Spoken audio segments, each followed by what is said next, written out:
Hey guys, we're about to go see Predators, and this is a movie that actually had a long development because Robert Rodriguez, for Spy Kids, Sin City, you know about that director, right? Desperado, Once Upon a Time in Mexico, El Mariachi. Um, Probably you know him for Spy Kids most of all, though, I bet. Mostly Spy Kids, yeah. Oh, and Alita Battle Angel. Ooh! He actually had wrote the script back in 1994, so not long after 2 came out, but no one knew who he was, no one cared who he was, so no one picked it up. Many years later, after he made a name for himself, they asked, like, what did you want to do? He wanted to do this, so they reworked it, and I can just tell you what the general premise is. A bunch of natural killers, different types of killers, are gathered up from Earth and dropped on an alien world for the predators to hunt. Hmm. Now think about that a second. It's not on Earth. It's on another world, and they're basically being like, let's test these different people. Hmm. So let's see how it's going to turn out in the end. We'll see you on the next one. I mean, at the end.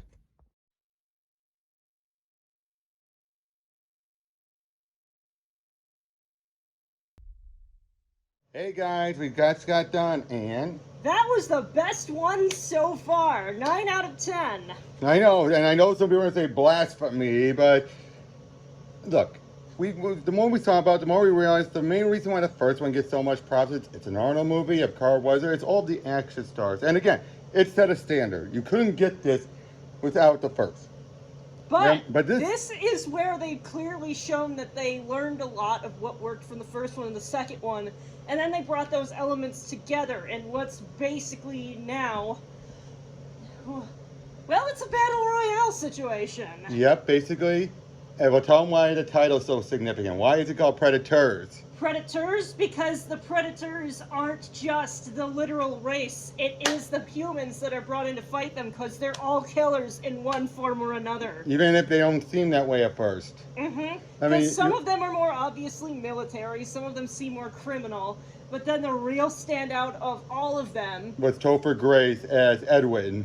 He was a murderer. Even when you have an actual murderer who's psychotically like, I'm gonna rage, go back, I'm gonna rage about a whole bunch of bitches and all that stuff, you just think like, I mean, you can tell Topher Grace, now that you know the truth about him, you soon realize he's mocking him like, you're an idiot. You're too obvious. Would you agree with that? He was kind of mocking him like, oh yeah, sure, it's bitch raping time. It's like, he's insulting him by basically saying, you're too obvious. You're an idiot. But without actually making it clear he's insulting him. Yeah. Yeah, because that's the other guy. Then you have Adrien Brody. You liked Adrien Brody as Royce, didn't you? I really did, because he's a particular kind of bastard that appeals to me specifically, because it was basically clear. This guy worked as a doctor, but there... Oh, no, that's Edwin, who was the doctor. Oh, sorry. So, yeah, I was talking about Adrien Brody as Royce. Oh, fair. But so you were talking about Edwin still. Edwin's the doctor. Ah, yeah. Yeah, he's a doctor who's a murderer who basically uses all of his knowledge. And he shows how smart he is. If I right down to saying, like, when he gets into a bear trap, he's all like, oh, to avoid my Adrian and my thyroid. So I guess I'm lucky. It wasn't a kill. It was to maim. You know. Sorry, I've been a little bit tired, so no I worries. get some things mixed up. No worries. But Adrien Brody, though, as Royce, I really liked him. Yeah, he was really good. I mean, he's basically what you get when you take Arnold and mix him with the normalcy of Danny Glover. And you wouldn't expect to see him that way, him, especially when he's the pianist or from King Kong, remember? You know what I mean? But now Topher Grace, who was Edwin, that was Eddie Brock in Spider-Man 3, Venom. Ah. Yeah. But yeah, all of them. You had Isabel, who unfortunately she had so much potential and got squandered. I mean, she didn't even get any badass moments really when you think about it. Like even the one time she got a shot, she missed. Like the only time she got a badass was at the very end, and before that she was paralyzed and nearly victimized. It's like, I get the writing, but at the same time it feels like kind of sexist a little, didn't it? It really honestly did feel sexist, and then a legit sexist, not like... Oh yeah, like, this is a good actress. She did a good job here, you know what I mean? But they just played her up like, oh, like, is she really that bad of a killer? She seems too open-hearted.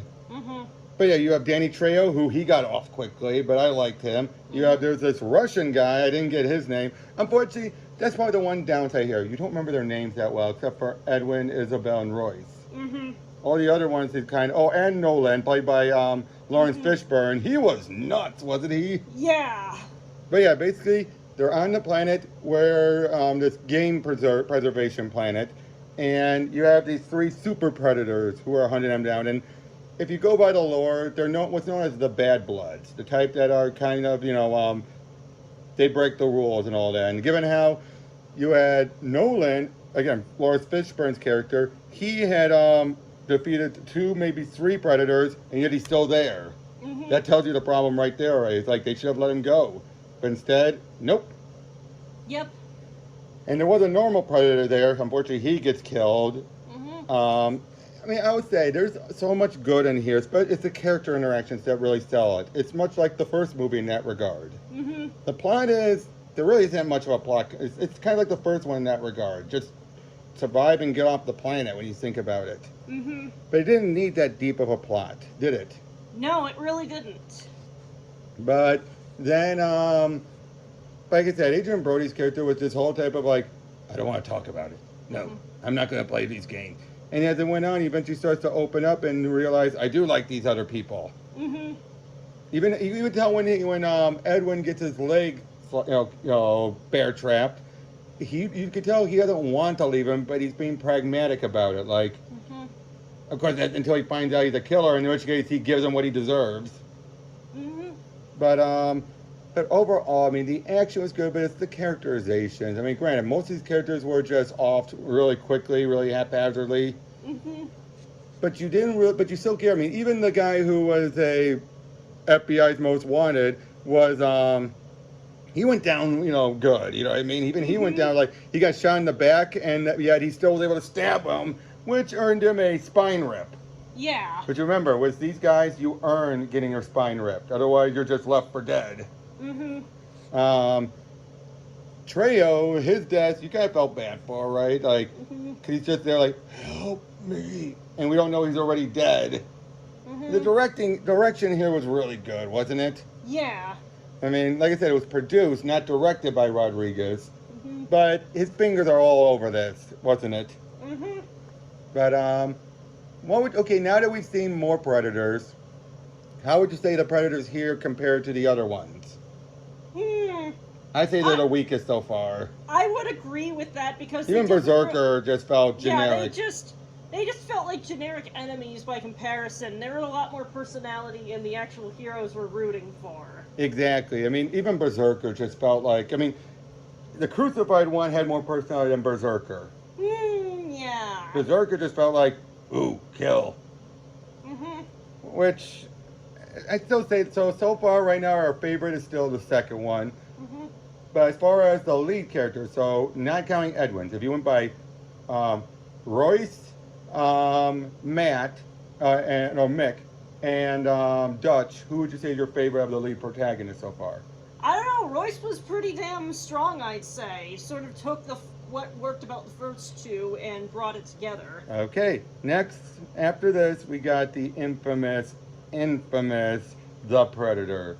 The one that tries to shake up the lore and imply autism is a superpower. Yeah, you're gonna probably rant after we see this movie. Oh boy, oh boy! See you then.